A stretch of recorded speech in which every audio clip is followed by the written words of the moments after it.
Señor relator, el siguiente expediente, por favor. Número de orden 28, expediente 226 del año 2023. El proceso seguido por José Pedro Castillo Terrones contra Congreso de la República y otros. Proceso de amparo. En representación de la parte demandante se acreditó el doctor Guillermo Olivera Díaz y en representación de la parte demandada Congreso de la República el doctor Javier Ramos Espinosa. Señores abogados, este superior colegiado les concede 5 minutos para que sustenten los argumentos de su demanda. Muy bien. Doctor Olivera, tenga usted muy buenos días. Bienvenido a esta audiencia única y lo escuchamos por el tiempo concedido, lo que usted tenga bien a manifestar respecto a la demanda. Oralizar sus argumentos. Adelante, señor. Gracias, doctor Néstor Paredes Flores, presidente de la sala. Nuestra demanda de amparo es por violación al debido proceso y por violación del derecho constitucional de defensa. ¿Por qué violación del debido proceso?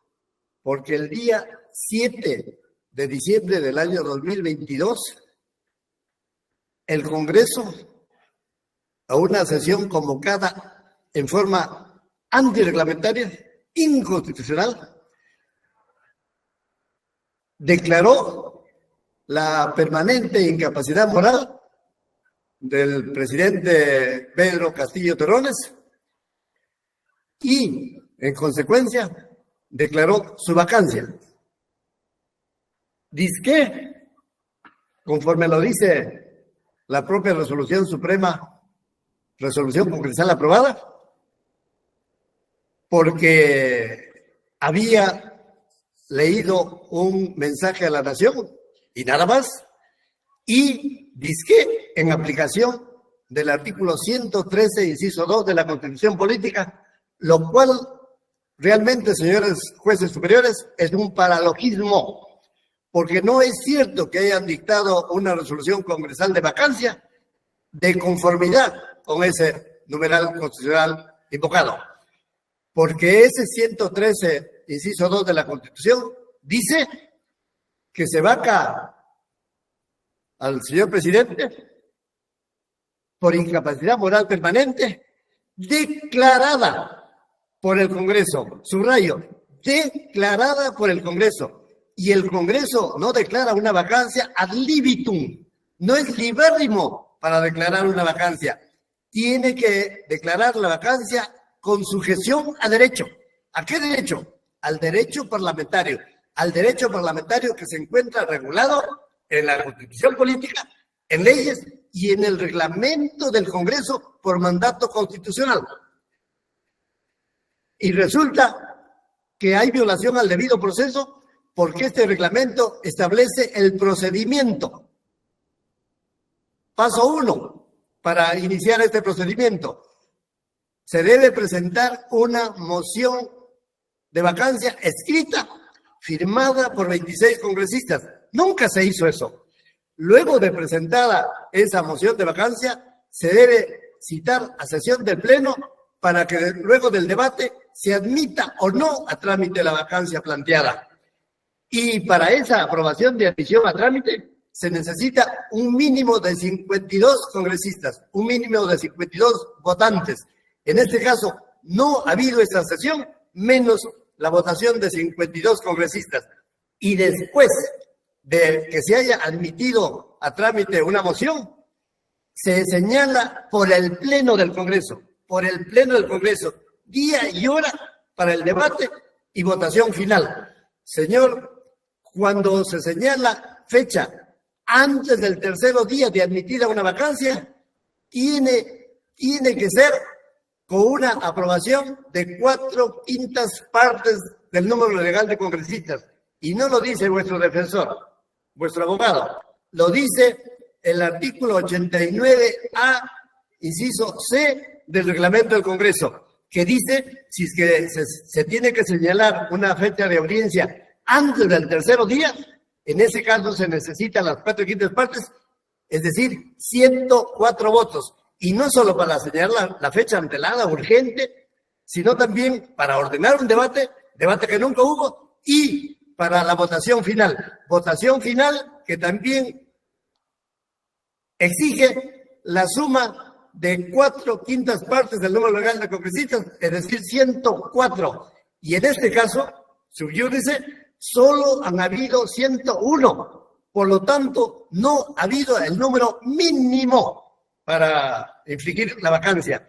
Sin embargo, en la contestación de la demanda que realiza el Congreso, que lo muestro acá al público, que tiene 490 páginas con sus recaudos, por lo tanto, 5 minutos es una...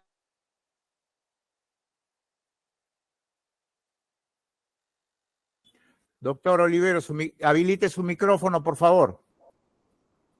Sí, gracias. Muy bien. Perdón, algo había pasado.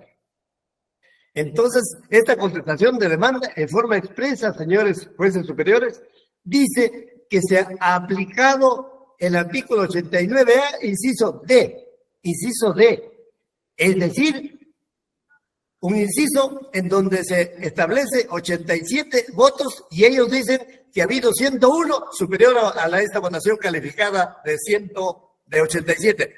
Señor, pero para aplicar el inciso D, se tiene que aplicar el inciso C, el inciso B, el inciso A.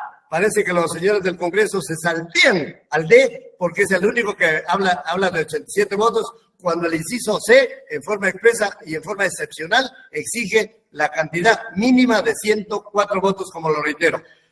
Señor, y contra esta demanda que en forma expresa imputa la violación al debido proceso, se ha creado un procedimiento. Este procedimiento, que es parte de una farsa, lo inicia la Junta Directiva. La Junta Directiva, en la sesión convocada para ese 7 de diciembre, dice: la Junta Directiva propone la vacancia. Señor, ni en la Constitución Política, ni en el reglamento del Congreso hay alguna norma que permita a la Junta Directiva proponer una vacancia. Y luego de que propone la vacancia, entre comillas, presenta un proyecto de resolución de vacancia, proyecto que fue aprobado por los 101 que les digo, debiendo ser 104.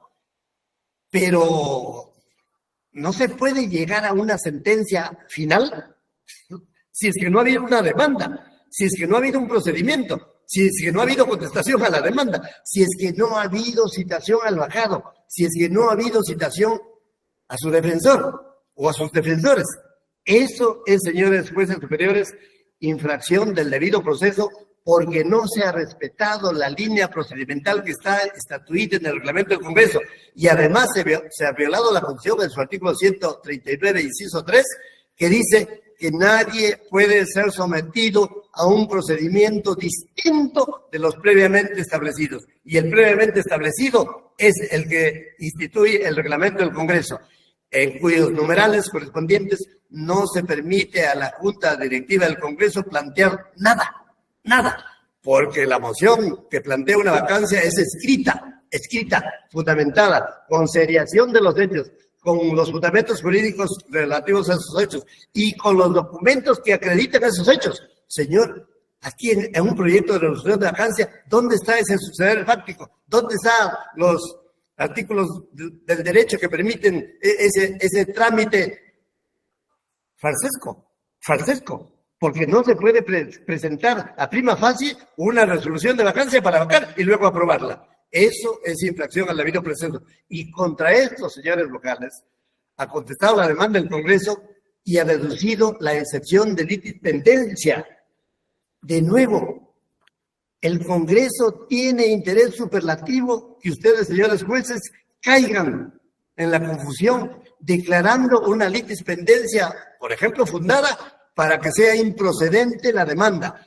Y no solo han planteado una excepción de litispendencia, también han planteado una sustracción de la materia. En efecto, para que ustedes no vean el fondo del asunto, sino declaren improcedente la demanda. ¿Por qué el Congreso no quiere que vean el fondo del asunto y solo declaren improcedente la demanda? Sigue el pronunciamiento de fondo, que algo teme, algo quiere esconder.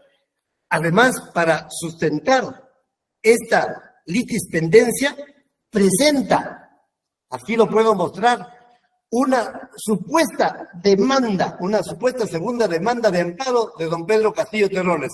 Aquí la tengo. Que lo vea el Perú. Que lo vean los señores jueces. Que lo vea el procurador para que me repute. Aquí está la primera página de esa demanda, sin ninguna firma de don Pedro Castillo Terrones. Aquí está la segunda página de esa demanda, sin ninguna firma de don Pedro Castillo Terrones. Aquí está la tercera página de esa demanda, sin ninguna firma de don Pedro Castillo Terrones. Aquí está la cuarta página de esa demanda, sin ninguna firma de don Pedro Castillo Terrones. Aquí está la quinta página, la sexta y la séptima, sin ninguna firma de don Pedro Castillo Terrones. Por lo tanto, esta no es una demanda. Y está don Pedro aquí presente. Él desconoce, no reconoce esta demanda en que se basa la litispendencia y solo reconoce la única demanda, que es la que está en curso, planteada por su abogado Walter Ayala González.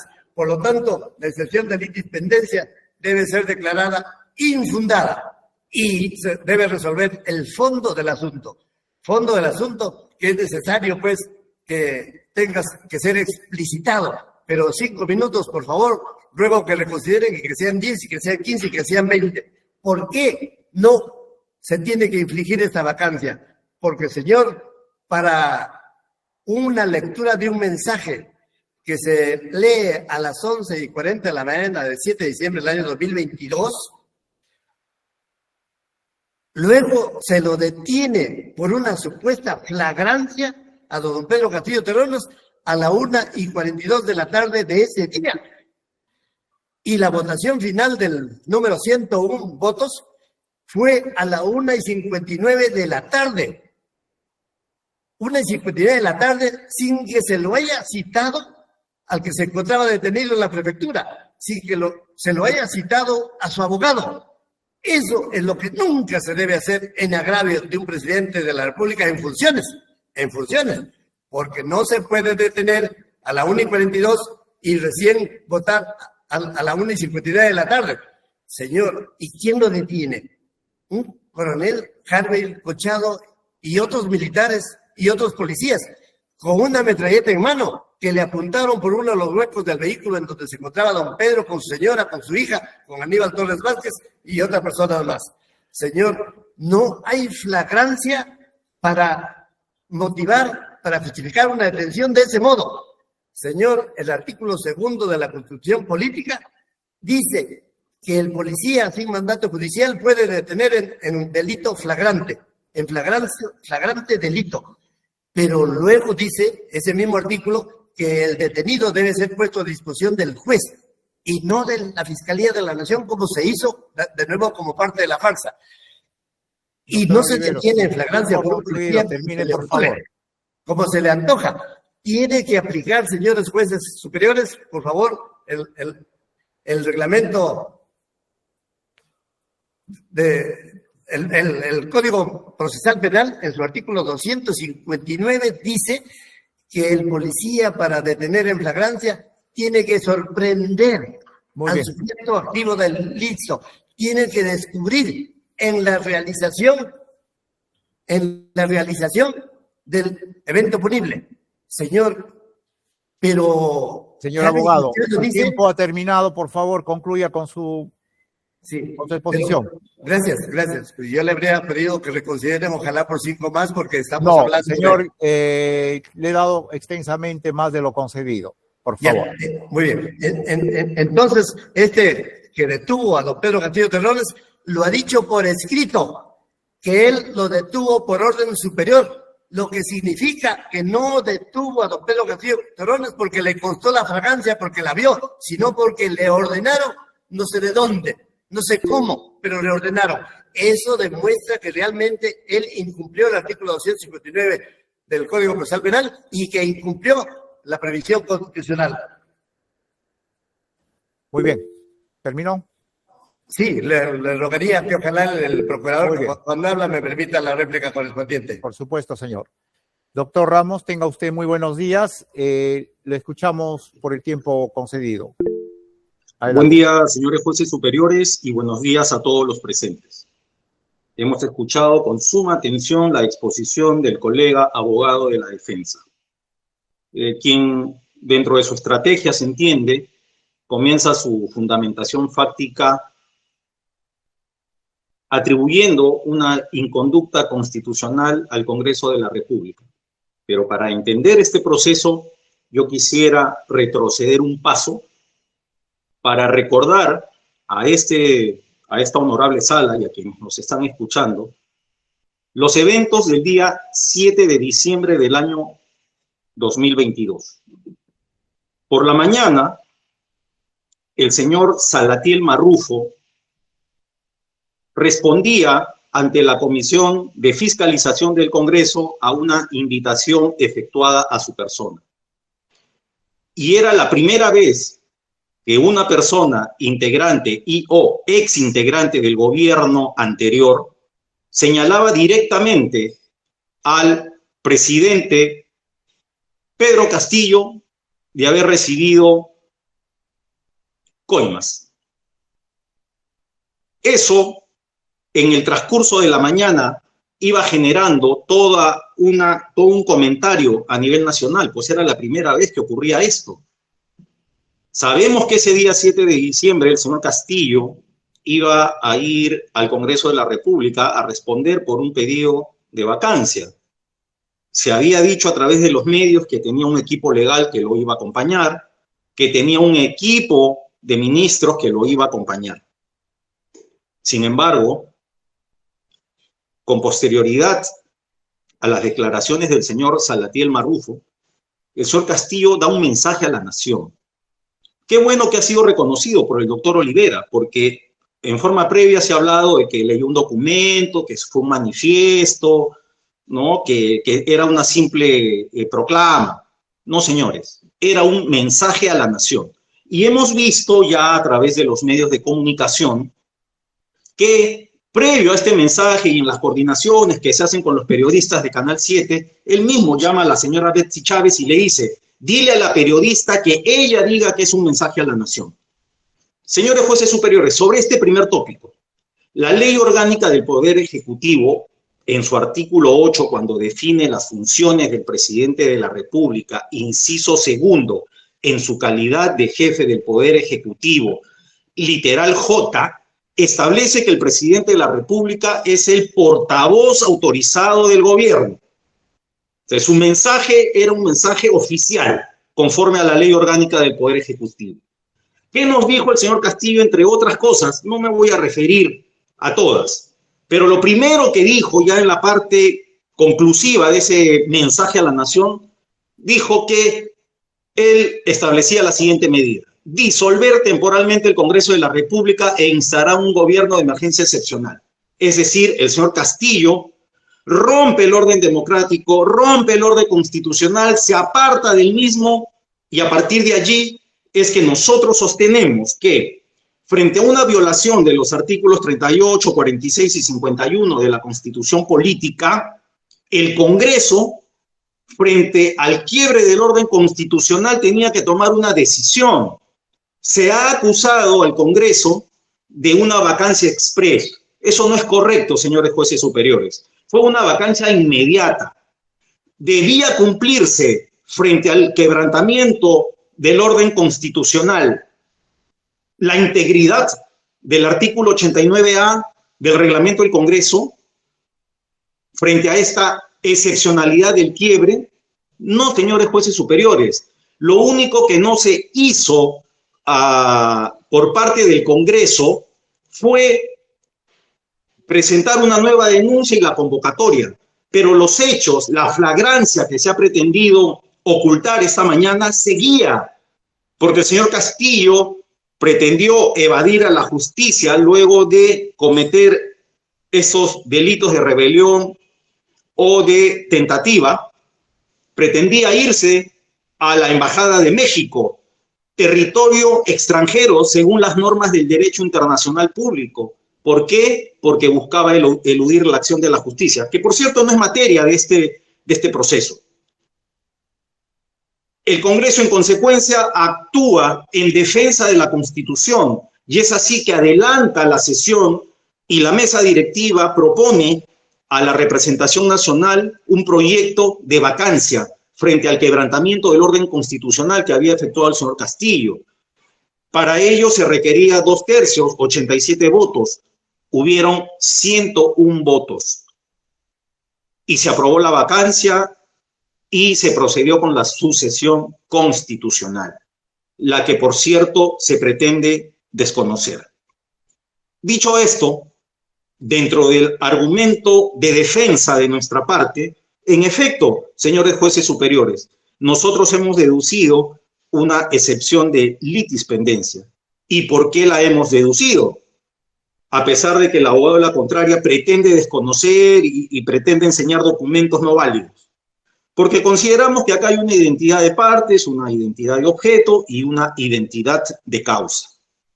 ¿Cómo hemos sostenido y documentado esta excepción de litispendencia? Ustedes tienen dentro de los anexos, señores jueces superiores, que hay un expediente 472 del año 2023. Pero quiero ser muy específico, ruego indulgencia a la sala. Este expediente, el 222, su presentación de la demanda fue el 30 de enero del año 2023. El admisorio, por vuestra sala, mediante resolución número 3, nos fue notificada el 30 de mayo del 2023. Y nosotros procedemos a contestar la demanda el 13 de junio del año 2023. Pero, ¿qué había ocurrido en forma previa? Y eso es lo que se pretende negar. Mediante expediente 472, se presentó una misma demanda contra el Congreso de la República, donde se buscaba lo mismo, la nulidad de la resolución 001 y que se reponga al señor Castillo como presidente de la República y que se le paguen los costos. Las mismas pretensiones. Esta demanda fue presentada el 2 de marzo. La resolución 1 de la segunda sala nos fue notificada el 30 de marzo. Procedimos a contestarla el 17 de abril. Por resolución 2, notificada el 25 de abril, se nos dice, téngase por contestada la demanda. El 17 de mayo, el señor Castillo, a través de su abogado, pide una reprogramación de la audiencia. La segunda sala, mediante resolución 3, le dice el 6 de junio, improcedente la reprogramación. El señor Castillo, a través de su abogado, no ha hecho más en este proceso. Pero vemos, este proceso avanzó más rápido que en el cual nosotros nos encontramos, por eso la litispendencia.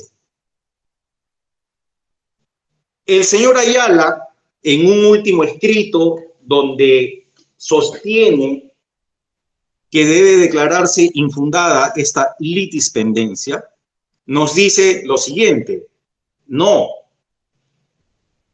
este proceso debe continuar y más bien el 472 es el que debe ser declarado improcedente. O sea, el abogado Ayala reconoce la existencia. Hemos escuchado al doctor Olivera decir que la otra demanda no tiene la firma del señor Castillo. Señores jueces superiores, acá está. Ahí está. La firma del señor Pedro Castillo en la otra demanda. Ustedes lo tienen como anexo en este proceso. En esa línea, el señor Ayala, en su anterior escrito, dice: no, pero la litispendencia no debe proceder porque en este proceso también estamos pidiendo que se declaren nulas cualquier decisión del Congreso que impide el retorno del señor Castillo a ser presidente. O sea, en base a eso dice no hay identidad plena. Nuestra parte considera que hay una litispendencia por identidad plena, pero sin embargo, debo señalar a la sala que dentro de esta institución procesal existe lo que se llama la litispendencia por conexidad, donde se señala que cuando falta o no coincide alguno de los tres elementos, que es sujeto, objeto, causa, que no es el caso, solamente es un extremo de la pretensión, se tendría que aplicar la figura de la litispendencia por conexidad. Y voy a entrar al fondo del asunto de lo más concreto posible. ¿Por qué existe sustracción de la materia? porque ya ha operado la sucesión constitucional, señores jueces superiores.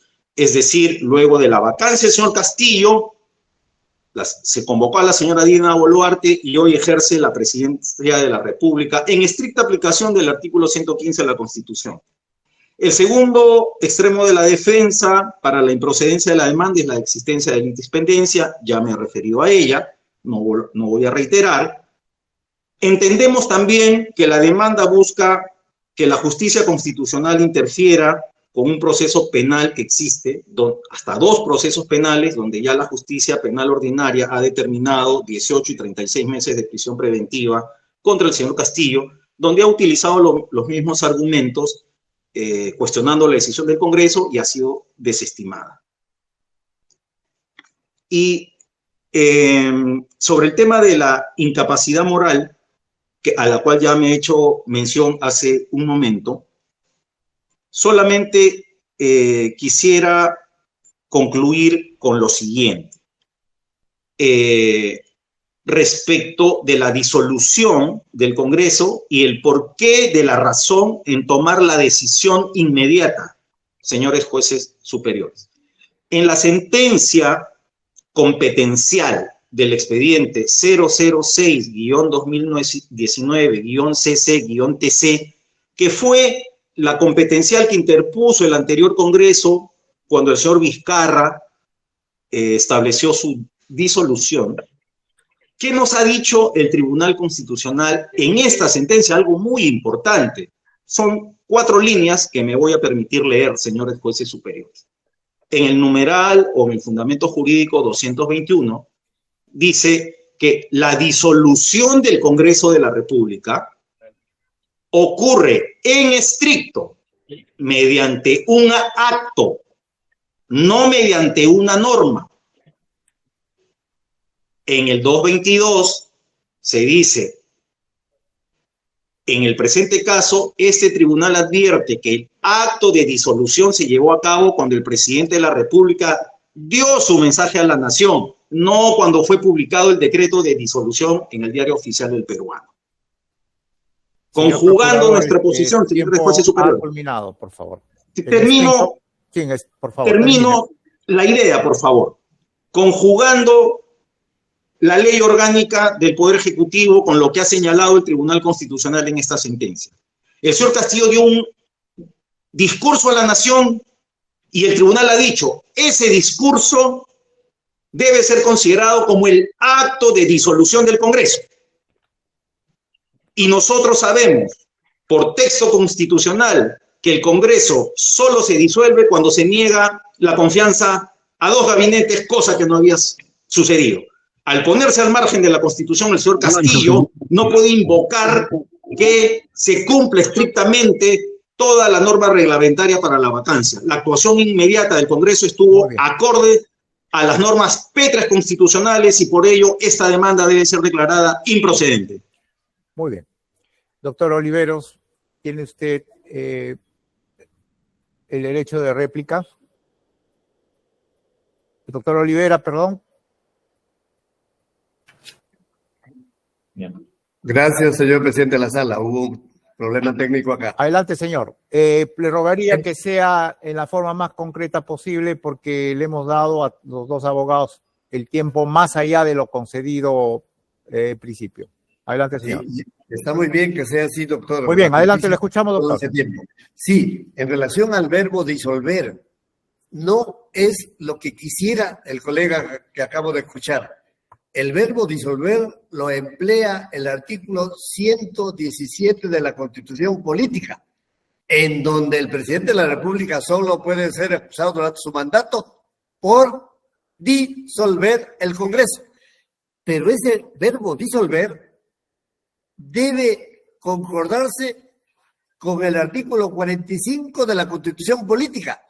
No es lo que quieren los jueces, sino lo que quiere la Constitución Política en su artículo 45, que en donde, en efecto, se habla de que es delito de rebelión hacer la disolución. Ahí lo dice ese numeral 45, hacerlo, es delito de rebelión.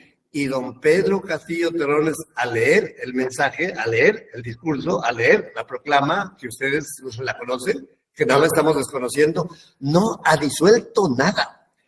La Constitución en su artículo 25 dice que hacerlo, disolverlo, realizarlo, es delito de rebelión. Y el delito de rebelión, señor procurador y señores jueces, lo que dice el Código Penal, artículo 346 del Código Penal, dice que hay que alzarse en armas para hablar del delito de rebelión.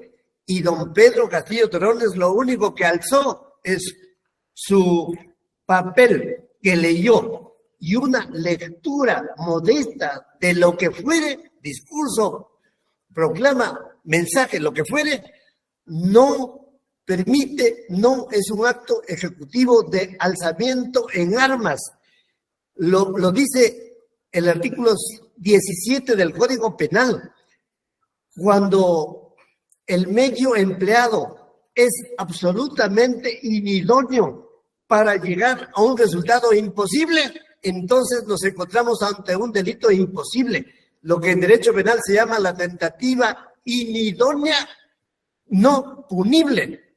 Así que el solo empleo del verbo disolver al hacer lectura no es suficiente porque no se ha realizado ni siquiera tentativa, menos consumación del delito de rebelión. Además, señores jueces, la propia resolución del Congreso, que aquí la tengo, no dice que ha disuelto. Por favor, ojalá el señor procurador duplique. Dice en la primera línea, dice que ante la grave situación generada por el presidente de la República, por pretender disolver el Congreso, por pretender disolver el Congreso. Pretender, señores jueces superiores, es aspirar, desear, imaginar, y las ideas no son punibles desde el derecho romano. Por eso es que se está infringiendo el debido proceso cuando se está validando una detención en flagrancia de un delito que no ha sido ni intentado, porque lo dice el Congreso de la República, solo se ha pretendido, señor. Y el señor procurador dice, la inconducta constitucional del Congreso. Señor, es inconducta constitucional del Congreso cambiar una sesión de las 3 de la tarde a las 12 del día, pero para otros hechos, para otro contenido de vacancia. No, señor. Esta vacancia infligida a la 1:53 de la tarde es por nuevos hechos, como es la lectura a la que me he referido. No es por los hechos de la vacancia que iba a ventilarse a las 3 de la tarde de ese día. Y en cuanto a lo que dice que yo he pretendido emplear, usar una demanda no firmada por don Pedro Castillo Terrones, el colega creo que me sigue escuchando muy bien, esta es la misma demanda que ha acompañado él en su contestación a la demanda de amparo. Está en la página 45, señores jueces, la página 45. Es una copia simple, una copia fotostática, y ese no es un elemento probatorio. Y peor, no es una demanda, algo que no tiene la firma del demandante, del actor, en las 7 primeras páginas. Es cierto que aquí aparece la firma en la última página, Pero eso, colega, la última página no es la demanda es todo el contenido que don Pedro Castillo Terrones lo desconoce, no acepta la interposición de este segundo proceso constitucional para que proceda a la litispendencia. Y en cuanto a lo que decía de Salatiel Marrufo, señor, no es suficiente el dicho, la bocaza de alguien que dice que entregó dinero. No, ese dicho no tiene ninguna corroborancia documental. No hay una información bancaria, no hay información documental de ningún tipo. Por lo tanto, esa palabrita, coimas, solo son por aspirar pues, a un beneficio penal, como lo ha obtenido saliéndose de la cárcel. Y en relación a lo que dice el colega, que esta vacancia motivó la sucesión constitucional. Señores jueces superiores, ninguna sucesión constitucional puede decirse, puede aceptarse, si es que no ha habido una vacancia arreglada a derecho. El colega procurador sabrá que doña Dina Boluarte Segarra juramentó, entre comillas, juramentó a las 3:53 de la tarde del 7 de diciembre. En cambio, la supuesta resolución de vacancia salió publicada en El Peruano el día 7 de diciembre a las 3:57 de la tarde.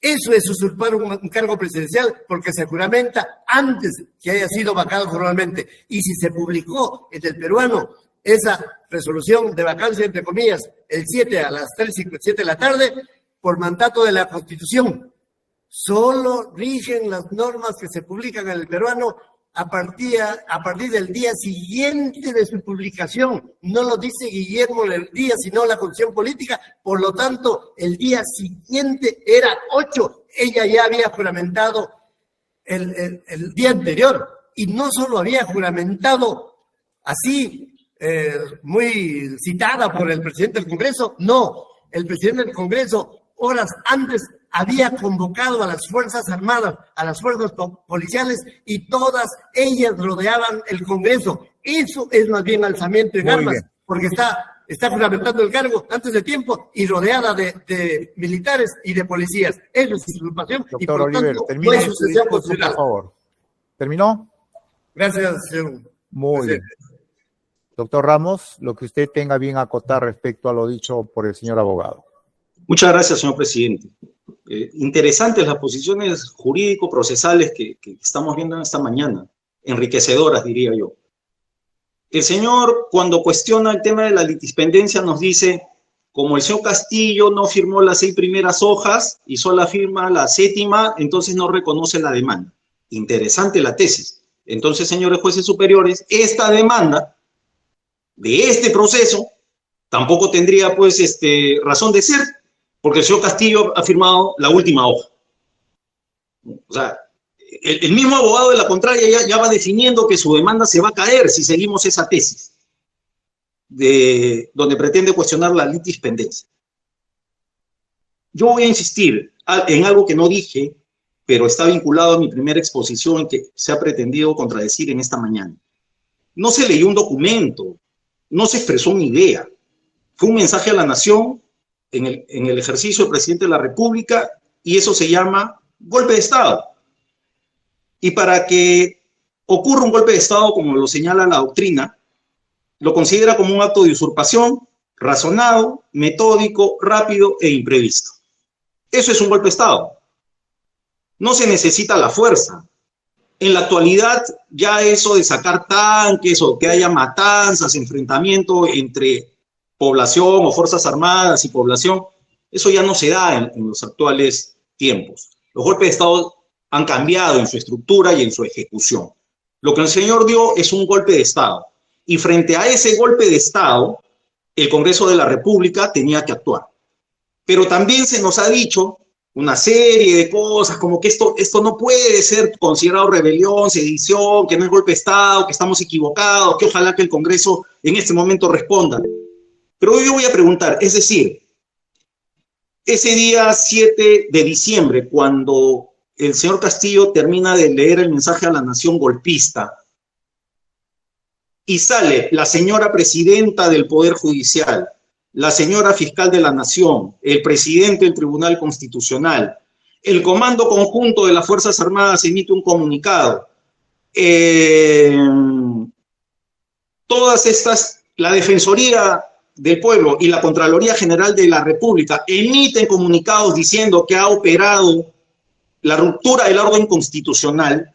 O sea, es decir, todos ciudadanos y entidades vinculadas al tema de justicia y control, y también en el caso de la defensa de la integridad territorial, como es el Comando de Conjunto de las Fuerzas Armadas, señalaban que había operado una ruptura del orden constitucional.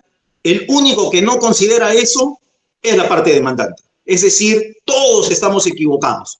Ellos son los únicos que consideran que fue una simple idea que se lanzó al aire. Ese golpe de Estado tenía que merecer una respuesta. Y ya lo ha dicho, permítame, concluyo con esto, señor presidente. El doctor César San Martín, en su en la resolución que resuelve la apelación a su prisión preventiva del señor Castillo. Y él ahí señala que es claro que el autogolpe en cuestión importaba el hecho de variación de la forma de gobierno, la disolución inconstitucional del Congreso de la República, la disposición de quienes lo integraban, al igual de quienes formaban parte del sistema de justicia cuya reorganización fuera de los marcos constitucionales se anunció. Por lo menos, dice, importaba alterar el ordenamiento constitucional y la consiguiente paz pública. Por ello, él mismo reconoce que la actuación del Congreso debía ser inmediata y era una respuesta de respaldo al orden constitucional. Y concluyo con esto agradeciendo la indulgencia. Los jueces constitucionales, señor presidente, señores jueces superiores, deben considerar que todo efecto restitutorio de un amparo tiene límites. Y en este caso, vamos a invocar el principio de previsibilidad de las consecuencias. ¿Cuál sería la consecuencia de estimar un amparo? El caos social en este país. Y la justicia constitucional debe ser pacificadora, no creadora de nuevos problemas sociales, políticos y jurídicos. En esa línea reiteramos el pedido de improcedencia de la demanda. Muy bien. Doctor José Escudero, ¿tiene usted alguna pregunta para los señores abogados? Sí, señor presidente, si me permite. Adelante, señor, le escuchamos. Con su venia, señor. Doctor Olivera, dado que ambas partes han expresado lo que han tenido a bien señalar respecto del tema de la sustracción de la materia, quisiera, por favor, nos precise cuál es la pretensión que persigue con la presente acción de amparo. Sí, ya lo hemos dicho, señor juez superior Escudero, lo que persigue la demanda es que, declarándose fundada, en consecuencia, se anule la resolución de vacancia. Al anular la resolución de vacancia, entonces ya no hay un presidente vacado. Por ende, recupera don Pedro Castillo Terrones su calidad de presidente constitucional de la República, porque así lo ungieron 9 millones de votos de peruanos, y que un puñado de junta directiva del Congreso, de 3 personas o de 2, no puede solicitar una vacancia sin procedimiento alguno. Es como si los señores jueces superiores hicieran una sentencia sin que haya una demanda de amparo. Y en relación a la demanda de amparo que está el colega, pues... Sí, no nos salgamos del tema. Trato que mis preguntas sean concretas para recibir respuestas en el mismo sentido. Sí. Delimitado el petitorio de su demanda de amparo, le consulto una eventual decisión favorable a ella, ¿cómo se enmarcaría en el contexto de los actuales procesos penales que entiendo han dado origen a medidas de la libertad de su patrocinado? Y dado que estos no forman parte de su petitorio, ¿cómo compatibilizar ambas circunstancias? Sí, señor juez superior. En efecto, hay 2 procesos penales con sendas prisiones preventivas. Pero, ¿cuál fue el motivo inicial de la detención de don Pedro Castillo? La actuación ilegal, arbitraria, abusiva del coronel Colchado. Y el coronel Colchado, que le hizo firmar la papeleta de detención en la prefectura a don Pedro Castillo, permitió que la Fiscalía de la Nación pidiera la detención preliminar judicial de 7 días y luego la prisión preventiva de 18 meses y por fin la prisión preventiva de 36 meses. Pero, señor, al declararse fundada esta demanda de amparo, los jueces penales saben que existe una figura jurídica que se llama cuestión previa, la que pueden resolver de oficio. De oficio deben anular los procesos penales, todos, por cuanto al recuperar la calidad constitucional de presidente de la República, don Pedro Castillo Terrones, en su calidad de ya presidente por mandato de un fallo judicial, tiene que inmediatamente salir en prisión cuando de oficio los jueces penales anulen los procesos penales y declaren la inmediata libertad. Y como ven, significa que sí es reparable esta afectación que ha sufrido pues, don Pedro. Sí es reparable, porque usted me ha dicho, señor Escudero, la sustracción de la materia que en efecto ha planteado el Congreso, pero la sustracción de la materia es cuando la lesión de un derecho fundamental ha periclitado, ha cesado, ha terminado, ha concluido. No ha cesado la afectación hecha en agravio de don Pedro, porque él sigue acá afectado en su libertad personal por esta detención, por la detención preliminar judicial y por las prisiones preventivas, que todas se deben anular en aplicación del artículo 117 de la prisión política, porque siendo él un presidente constitucional en funciones y ungido por un fallo judicial, entonces ya no puede seguir con ninguna prisión preventiva, con ninguna. Esa no puede considerarse. Con esto concluyo, procedente esa demanda. Con esto concluyo. Que conceda a don Pedro, que está pues muy interesado. Me ha quedado clara su respuesta y con esto concluyo. Su demanda de amparo tiene argumentos vinculados con la validez del trámite que se viene desarrollando en sede penal o no tiene argumentos en cuanto a dicho tema.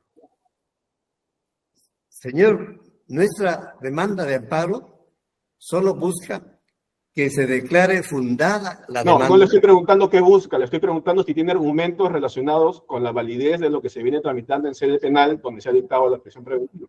No, por supuesto que estamos cuestionando la fragancia en la demanda de amparo, por supuesto que estamos cuestionando la detención policial abusiva y por supuesto que estamos cuestionando todas las investigaciones penales que son a seguidilla de una detención arbitraria, inconstitucional, como he dicho, arbitraria, delictiva, porque no se detiene a un presidente de la República en funciones. Recuerden que a la 1:42 de la tarde estaba en funciones y recién la vacancia se dictó, vacancia entre comillas a la 1:59 y recién se publicó a las 3:57 de la tarde.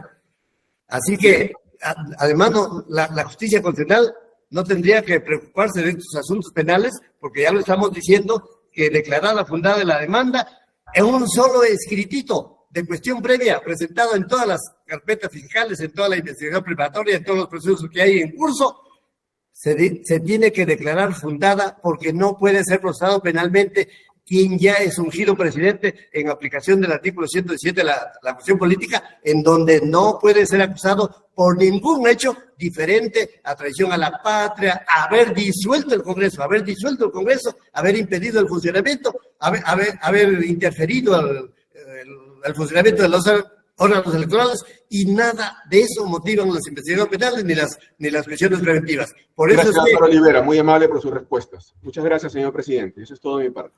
Muy bien. Señor Velarde, ¿tiene usted pregunta para los señores abogados? No lo escuchamos, señor. Su micrófono. Sí. Decía que, señor presidente, constituye una pregunta, si me permite. Adelante, señor, lo escuchamos. Pero, abogado, en la línea que has tenido contestando al magistrado Escudero, solamente para que precise de manera muy concreta, en la demanda usted no ha hecho ninguna referencia a los procesos penales, ¿verdad? ¿O mentira?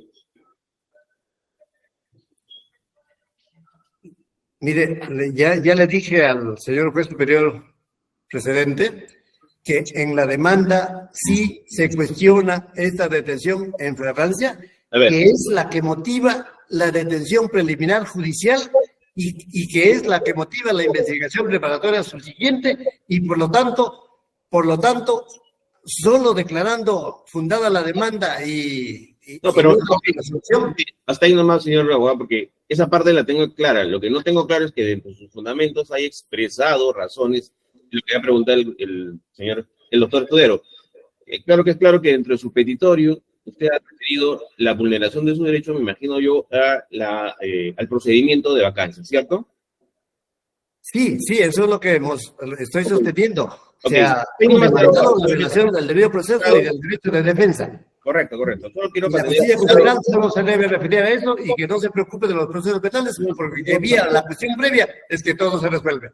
No, lo que me preocupa es que usted me esté señalando si hay otros argumentos diferentes a los que ha venido respondiendo, como sería el aspecto penal. Por eso era la pregunta, no porque tenga alguna razón para preocuparnos de ese lado.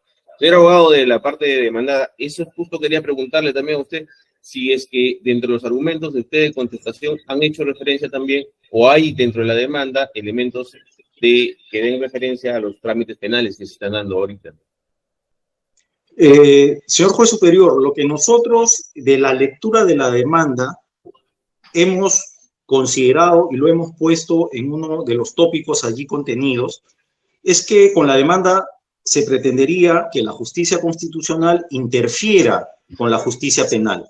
Eso es lo que nosotros hemos puesto desde el análisis integral de la demanda, porque como bien lo dice el señor abogado de la contraria, buscan que con el pronunciamiento de esta sala, lo ha dicho así, no me quiero burlar, con un simple escritito, la justicia penal tendría que liberar a Pedro Castillo. Previendo eso, hemos señalado esa posible injerencia de la justicia constitucional en la justicia penal ordinaria. Ok, eso es todo, señor presidente, gracias.